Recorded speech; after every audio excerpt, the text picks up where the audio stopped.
Welcome to the Private Practice Podcast. I'm your host, Dr. Brooklyn Storm, here to help you unlock the mind, business, and spirit of your private practice success.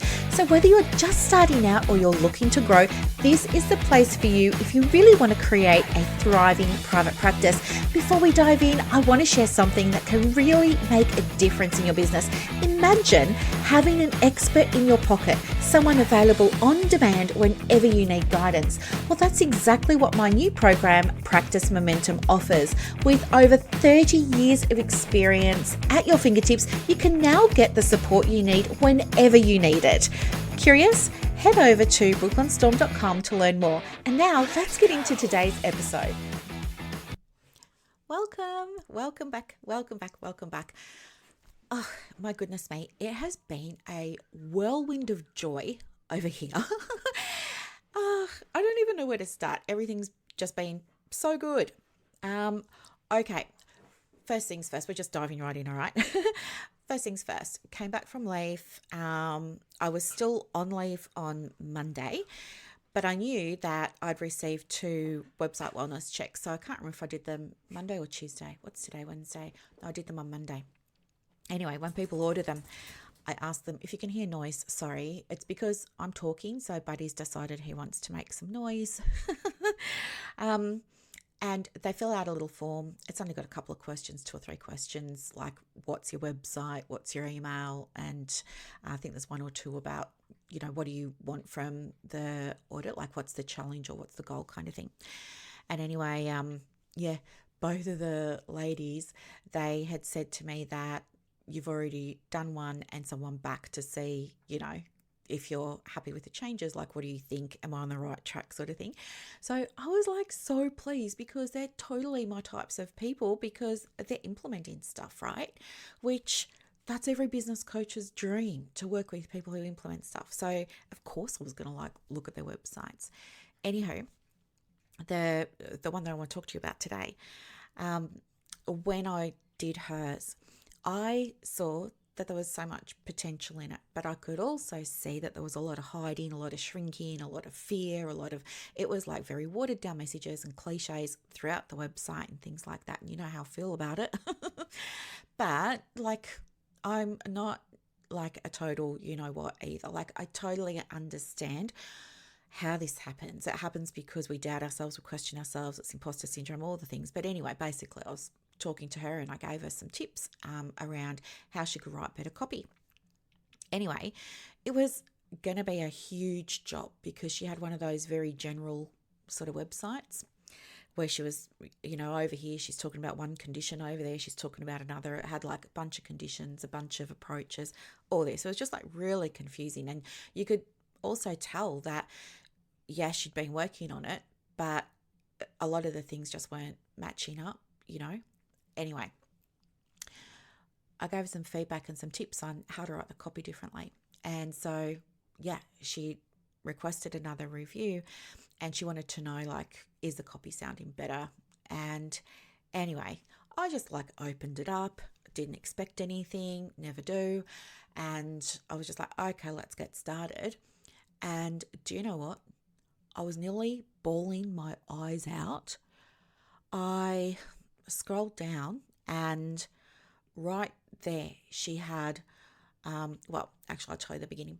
So I open up the website, I'm looking at it, and before I scroll down, I'm reading her message and I'm like, it's still probably not that great. And so I was giving her some guidance around how we could even improve that a little bit more. And anyway, then I scroll down and holy smokes, she has got the best copy I think I've ever read on another therapist's website. And I'm not even joking. She works with mums. And I think it's the mums, I don't have the information right in front of me right now, but I think it's something about the mums have anxiety or something like that. And anyway, she had rewritten her copy using the guidance that I'd given her. And oh my gosh, as I said, I was nearly crying. I got so emotional. I just wanted to reach through the screen and give her a hug. The copy, it was like somebody just kind of reached into my soul. And I don't even have children. I've got a fur baby, like, no offense, little fella, but yeah, I've got a fur baby. And even I could relate to it mostly, right? And then the more I scrolled, the more I was reading and the more emotional I was getting. And this is a sign that you've written really, really good copy. When somebody has an emotional response and they're feeling like you're talking just to them and only to them, that is the mark of good copy. And do you know what? It didn't disappoint. I went on to the next tab, the next tab, the next tab, or the next page, whatever you like to call it. I went into all of them. And guess what? Nearly all of it was written in this really strong, powerful way. I couldn't believe it. I mean, if I was a mum, like I as I said, I'm not a mum, but I was ready to sign up. Like, it was so good. Oh, it was just, yeah, my highest joy to read it. And I think I said to her while I was doing the audit, like, I don't think I've ever said to somebody, this is potentially like the best copy I've ever seen. Like, and you know me, right? I'm very, like, I'm blunt, I'm down the line, I'm not going to mess anybody around. And yeah, I'm always going to say, hey, we could do this differently. What about that? We could do that better. What were you thinking? But at the same time, I'm always going to be the first one to acknowledge when something's working out and it's doing really well. And this was. And yeah, I think she's stumbled upon another talent. Like, she's got a gift. I'm not even going to lie. She has a gift. She's figured it out now. She's got it. And do you know what? Everything is going to change for her. I know it. I know it. I know it. She's got an Instagram account that she also shares to her Facebook business page. And I know if I start, like, looking at her Instagram over the next little while, I know that it's going to start converting. I know that it will. And you know how I feel about socials and therapists, right? It's a whole thing.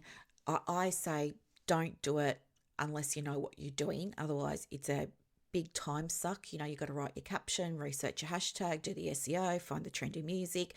Do you know what I mean? All the things. And if you don't know what to say and how to say it and all those kinds of things, it's pointless.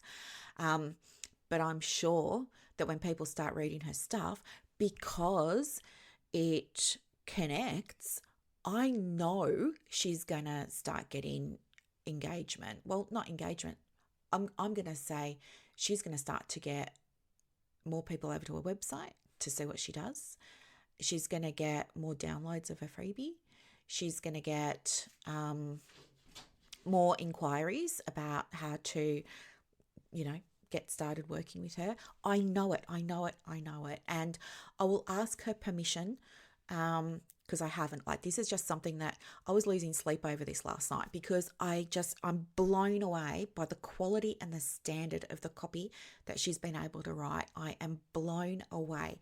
As I said, she's gifted. She's gifted with this. And yeah, this is like, yeah, if she wanted to change careers, she could make a ton of money writing copy for therapists. Like, seriously. She does it, I'm going to say, like, I was going to say as good as me. Doesn't that sound terrible? That sounds terrible. She probably does it better than me. Like, she's awesome. So yeah, I was over the moon about that. And funny, because when I did the audit, I sent it back to her and I was like gushing. Like, I'm now her biggest fan. And I was saying, this is like day and night. My gosh, like, who are you? Like, what have you done here? Like, we've unleashed a beast. Like, this is so good. And then she replied the next day and she was saying, oh my gosh, I'm so pleased you like it. I was nervous about sharing it. Yeah, it's hard getting your stuff critiqued. I know it's so hard getting your stuff critiqued, especially by someone like me who can be a bit rough around the edges sometimes. So like, I get the nervousness, and yeah, I never want anybody to feel like scared or nervous or anything like that. I get it, but she's just done so well, and I could not be happier for her. So that was kind of like the first little win and celebration. And then the second one, another reason why I had so much trouble sleeping last night was because one of the girls in Momentum, like, I ask everybody, track your numbers. And yeah, she hadn't been. And anyway, she has to make that's not the right way to say it. She is aware that, it's 6 months in for her now. So the program goes for 12 months. She's 6 months in and she wanted to make a plan. And I said to her, yeah, sure, happy to help you with that. I'm going to need the numbers. And then she said, yeah, okay, I'll get them to you. And she got them over to me. And yeah, I spent about, 2 hours going through them. Sorry, I just whacked the microphone because I'm so excited. I'm throwing my hands around. I spent, about 2 hours just kind of going through them. And, she's totally brand new to private practice. She started her business in February this year. And it was at that time she, reached out to work with me. And the reason that she wanted a business coach was because she said, like, I'm just not sure how to go about this and I want to make sure I've got it set up correctly from the outset. So that's why she joined. Anyway, when I did her numbers, I knew that I had to check, double check, triple check everything because the numbers that were coming through were very unusual. And I was like, this can't be right. So I was double and triple checking everything. And then the other thing too is because she's new to this, I wanted to make sure she could understand when she's finished with my coaching that she goes away knowing how to interpret her numbers, because hopefully now she's seen the sense in it and the point of it and the value of it, she'll continue, and I'm sure she will. So I wanted to teach her this is how you interpret it. So I gave her all my little formulas and everything to show her my workings. And as I said, I double and triple checked everything. But if she changes nothing, she's on track for the next 12 months to generate about $125,000 for her business. And then I ran some models for her. So I created if we did it this way, if we did it that way, this is what it could look like if we made this little change over here and that little change over there. And I'm not even joking when I say it, but these are small little changes. If we reworded this differently, if we handled that differently, if we put this on the website instead of that, these are the projections. And even if she makes, they're not hard, right? She's not going to have to scrap her business and start again. They're simple changes that she can make. And so, then I ran the data for each of the different modeling. And if she makes those changes, she's got a business there that's going to be generating within the next 12 months between $240,000 and $302,000. And guess what I realized this morning? Because I was thinking about it last night and I was like, how? This is so what? And I got up, it was really early in the morning, and I got up and I was double and triple checking them again. They're all mapping correctly. And I was like, okay, this is huge. And then I looked back through our conversations and what we've been working on and stuff like that. And I can see that she's been doing nearly all of the things that have been recommended. Now, I'm not going to lie. It wasn't easy, right? For the longest time, there were things that she was aware needed to be done, but there was stuff coming up, right? We get in our heads about things. It's hard. And two, you as I'm always talking about, it's a totally different identity, isn't it? To being a therapist over here, a counsellor, psychologist, social worker, play therapist over here, but then over there, you've got to suddenly be a business owner. And how do you do that when you've never learned how and you have no experience? And then somebody's saying, we'll do this thing. And you're like, well, hang on. I don't know. I don't know. But, she's been running with most of it. That's what's made the difference in her situation. And anyway, so then I go back to bed and I'm like so happy. So I'm thinking about her. I'm thinking about this other lady who's, as I said, absolutely, she's gifted and talented when it comes to writing copy. Like she's next level. I'm talking to her later this week. She's booked a 15-minute consult. I cannot wait. Like, I feel like it's Christmas and it's Christmas Eve, and I'm just like so excited to talk to her in person because I haven't yet. And I just want to like let her know what an amazing job she's done. So I couldn't sleep properly because I was on such a high from what's going on for these two people. And then I realized also very early in the morning that the client I was just telling you about with the business and, the projected earnings and stuff, guess what? She's only doing it 2 days a week. 2 days a week. I mean, I was just like, yeah. I mean, don't you just wish that you had that kind of help when you first started your private practice and you were just like on the path right from the outset? I mean, this is why I do this work, right? Obviously, she's an ideal client. This is why I do this work. I'm never going to have to worry about this particular client not being able to support herself, not being able to support her family, not being able to take leave when she needs it. She's even paying herself super. Like, she is set up and she's so early on. She's got like 30 years ahead of her of this, maybe 40 even.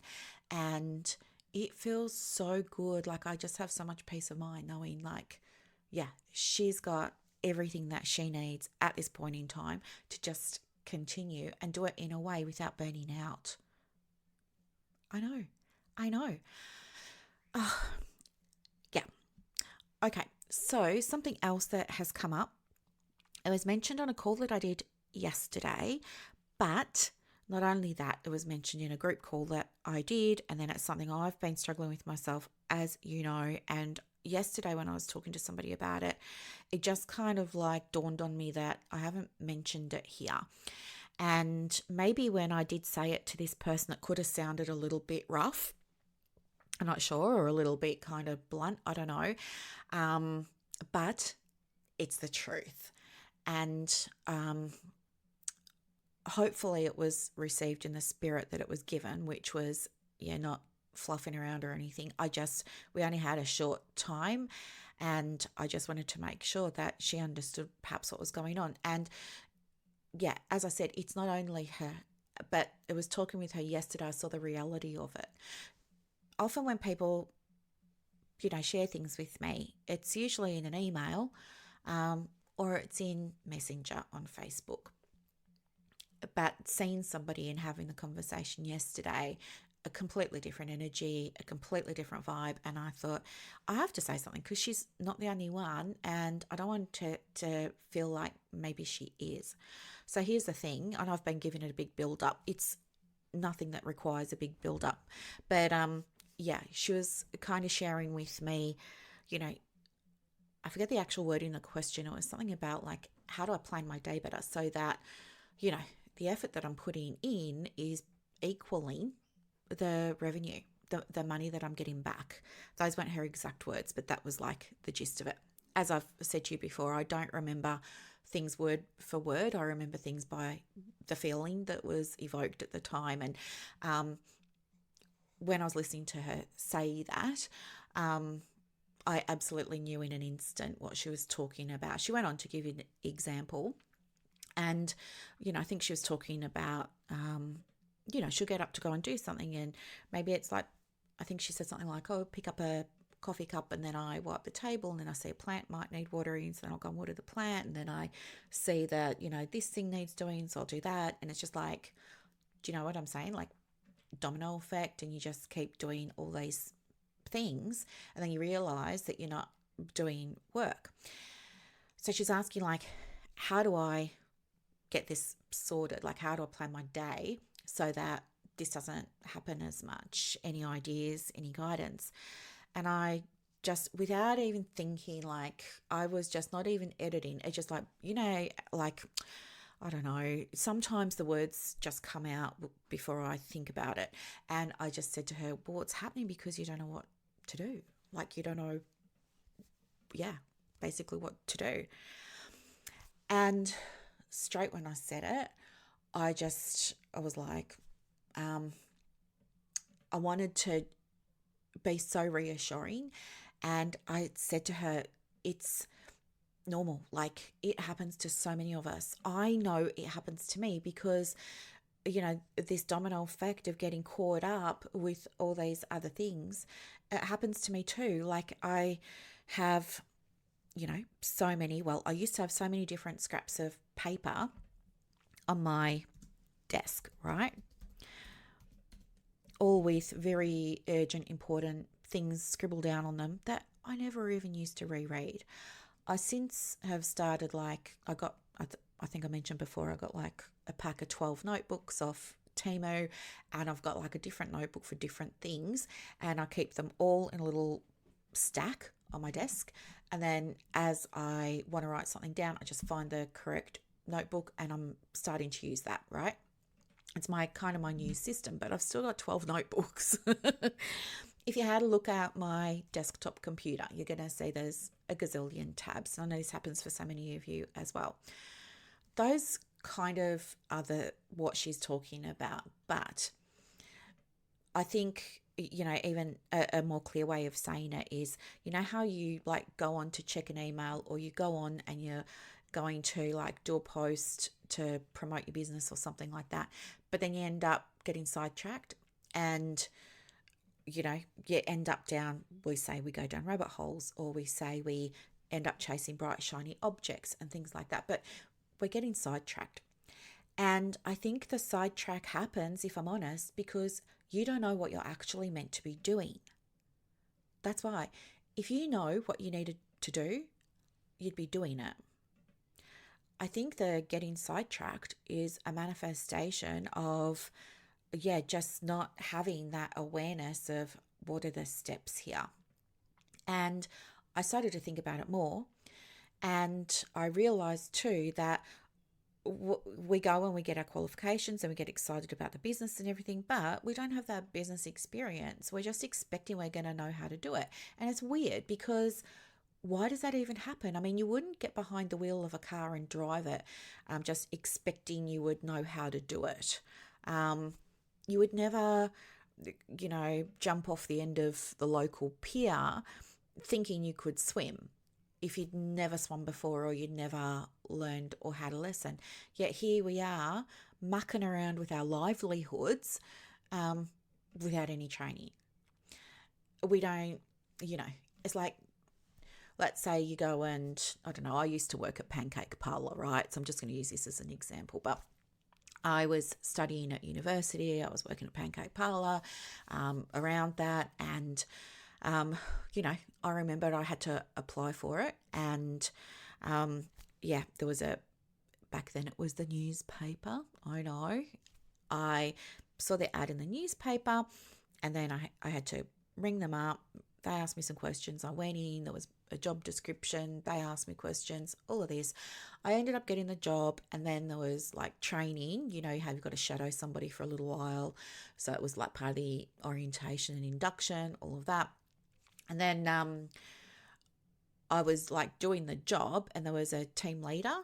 I don't remember if she was called a team leader or a supervisor. I don't remember. I do remember her name was Leith, and I really was intrigued by that name and never got to ask her about it because I felt very intimidated by Leith because she was, to me, she was drop dead gorgeous and she was really, really smart. And I just felt like, she was all that and a bit more, and I wasn't. So I never mentioned it, but she would check in with me throughout a shift and she'd be saying to me, okay, so you handled that really well when you took that order, but next time do this, Do you know what I mean? So I was constantly getting some feedback, and then the manager would have a meeting with me once a month to like give me feedback and stuff like that. And I realized this doesn't happen for us because when you go into business, you're not working for anybody. So none of that structure and support is around, right? So, we kind of like, oh, this is another thing. Oh, let me tell you about this. We kind of try and get pseudo support either from peers, which we don't know what's working for people and what's not, right? And I know that our community is not very good at critical thinking sometimes in terms of, we get told stuff and we just kind of like run with it instead of like stopping and asking, like, why? So I think sometimes, and it happened to me too,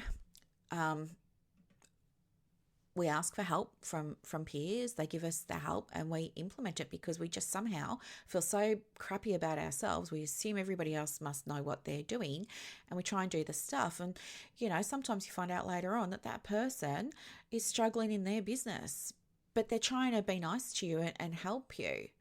But now you're using the advice and the strategies that aren't working for somebody else and you're wondering why they're now not working for you.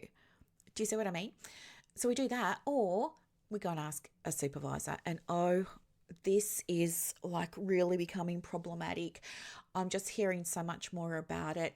I don't know if it's just because I've been mentioning it a bit more on the podcast or what, but I'm really, really, really concerned.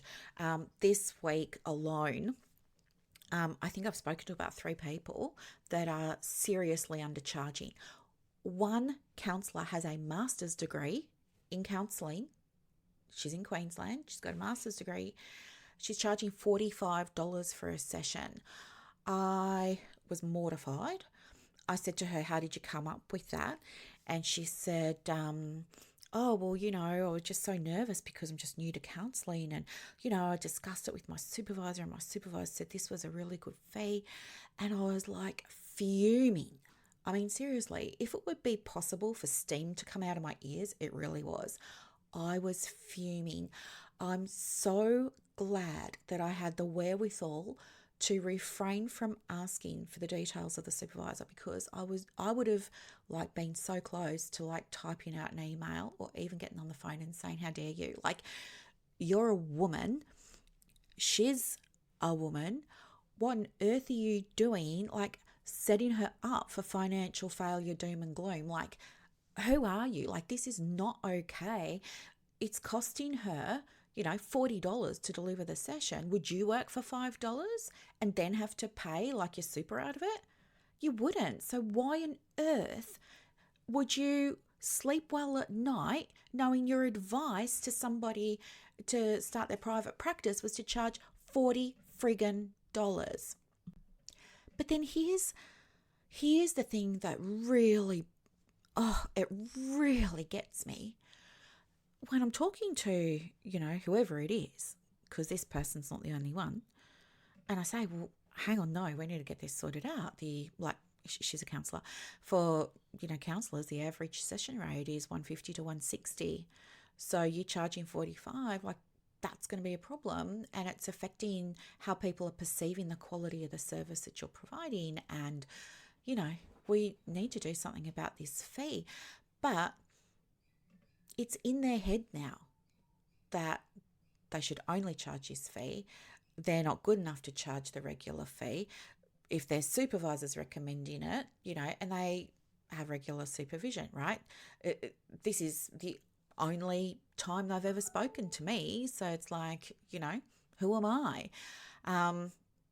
So it's really hard for them to get on board with what I'm saying. And I do everything I can to try and help them. But I know, like, it's a whole process. It's a whole mindset shift that they're going to have to go through. But yeah, there was, a bunch of women as well this week that, again, the recurring theme, being told by their supervisors. I don't understand where this is coming from. It really irks me to the point where I went on to ACA and Pack for websites to look at all the supervisor information, and it says in both of them that, yeah, you can go and talk to your supervisor about your clinical work, and your private practice. And it really peed me off no end, because clearly the supervisors that are giving out this information either don't have experience running a private practice, or they've got their own money issues, or they're like clueless around business. Like, I just don't get it. And here's the thing: you trust your supervisor, right? I don't know what to do about it.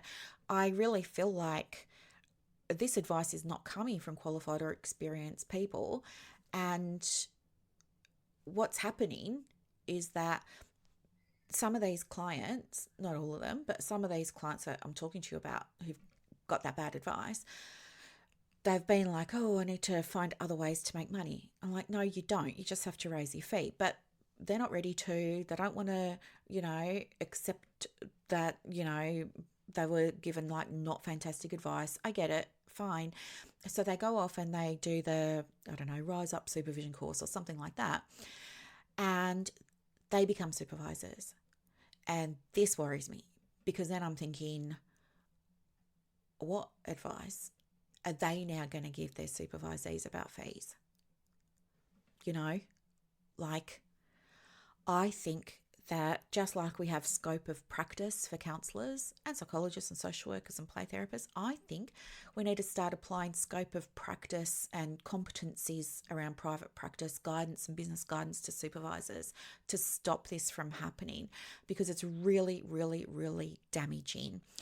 And yeah, you know me, like, I'm all about, like, my story with the money. I'm not going to go into it again. So yeah, if you're getting advice from your supervisor to charge less than the national average, ask why. Like, it's okay. You're allowed to ask why. You're not going to get into trouble.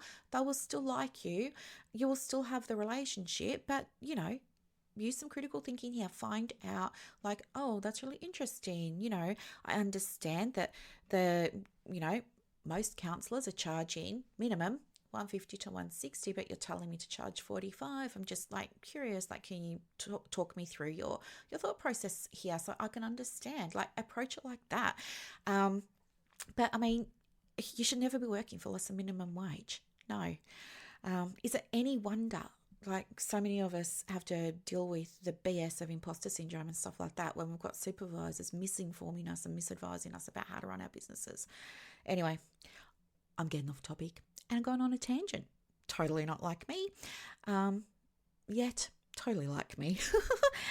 Anyway, my lovelies, I just wanted to share these with you today because I want you to get inspired. The recurring pattern here is like with the therapist, with the website. Now she's written this beautiful copy. As I said before, I'll ask her when I connect with her, would it be okay to share her website? I mean, she might say no, she might say yes. I don't know. There's not going to be any pressure, obviously, but I think it'd be really helpful for you to see it. So sharing her story, letting you know about this other client that I'm working with at the moment, and to realize she's only working the 2 days a week, but she's got potential there to be generating over 300k in the upcoming 12 months, depending on like what model she chooses to go with, which is totally her decision, of course. And then also understanding, it's one thing to experience getting sidetracked, and you think to yourself, yeah, how can I just, make a plan and stick to a plan? That's going to feel really hard to do if you don't know how to do the things that are in the plan.